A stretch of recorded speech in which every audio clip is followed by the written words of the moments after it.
Não, não é que seja um processo diferenciado, um processo melhor do que qualquer outro. Eu apenas sigo uma metodologia, uma linha de raciocínio, de pensamento, onde eu vou entendendo todos os processos que eu penso que, na grande maioria deles, não há condições de a gente não olhar para a nossa biologia.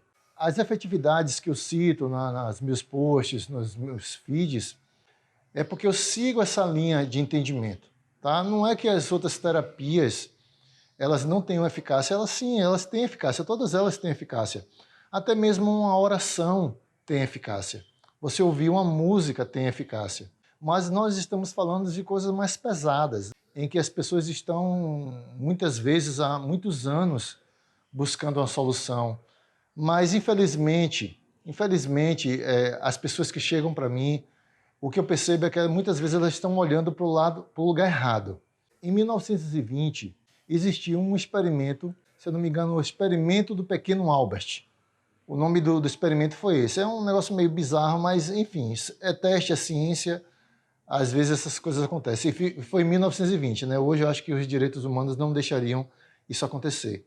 Colocaram uma pequena criança de 1 ano para que ela interagisse com alguns camundongos, né? Aqueles ratinhos branquinhos, bonitinhos, fofinhos ali. E essa criança começou a brincar com esses camundongos, porque o que é que acontece? Com 1 ano de idade, o nosso sistema nervoso ainda não absorveu tantas informações assim sobre o nosso ambiente. Então, para aquela criança de 1 ano, aquele pequeno ratinho ali não representa absolutamente perigo nenhum. Ele é fofinho, bonitinho, ele está ali brincando. Em determinado momento desse teste, os pesquisadores, quando eles entregavam esses ratinhos para a criança começar a brincar, eles começaram a dar uma martelada numa barra de ferro. E naquele instante ali, aquela criança tomava aquele susto.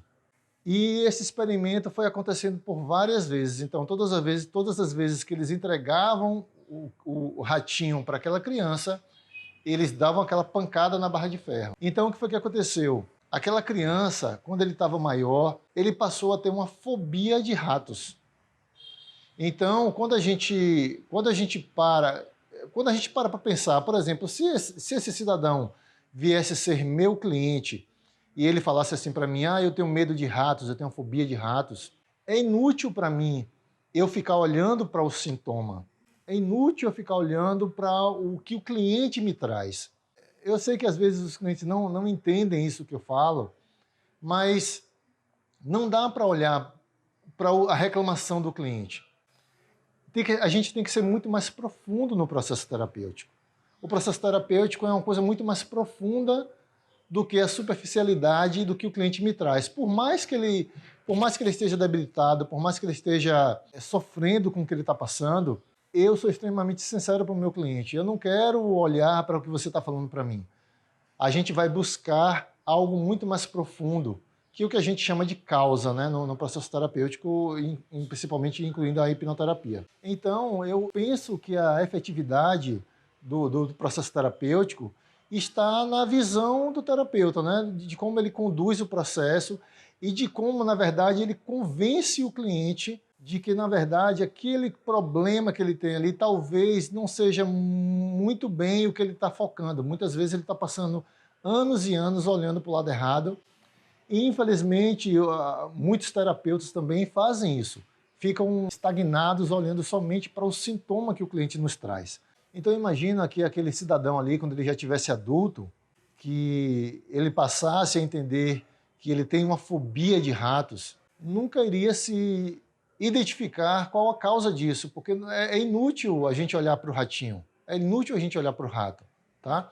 Então, o que aconteceu, na verdade, foi que o sistema nervoso associou aquele susto, né, aquela emoção, que qualquer movimentação química dentro de nós que de alguma forma impacte, qualquer informação que chega até nós que impacte o nosso sistema nervoso, é o que nós conhecemos como emoção.